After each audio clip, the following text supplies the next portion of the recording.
Mr. Ambassador, what's your reaction to Trump revoking your security detail, ending your Secret Service detail?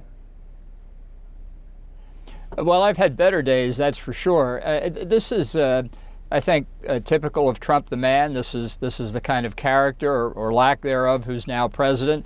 You know, when President Biden, recognizing the threat against me and several other current and former U.S. government officials, authorized the Secret Service to restore protection, which I had when I was National Security Advisor, I'm sure he probably wasn't the happiest man in the world because of the criticisms that I've made of him on his foreign policy.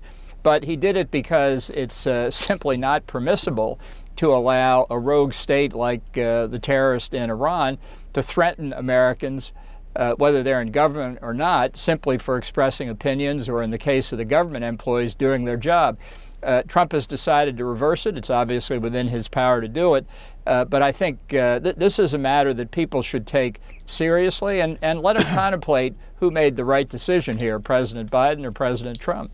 Well, let me ask you what ultimately you think it means, because your life is at risk. There has actually been an arrest made of an Iranian national who was part of a plot against you. Is he ultimately saying, I hope you die? I mean, how do you interpret this?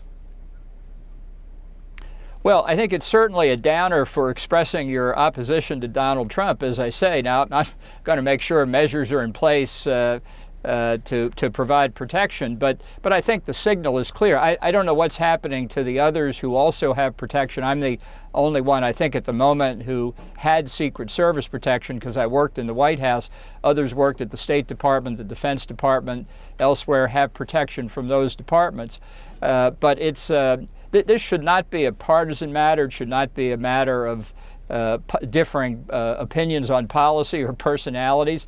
This, to me, is an act of war against the United States by the government of Iran in threatening current and former American officials for doing their jobs.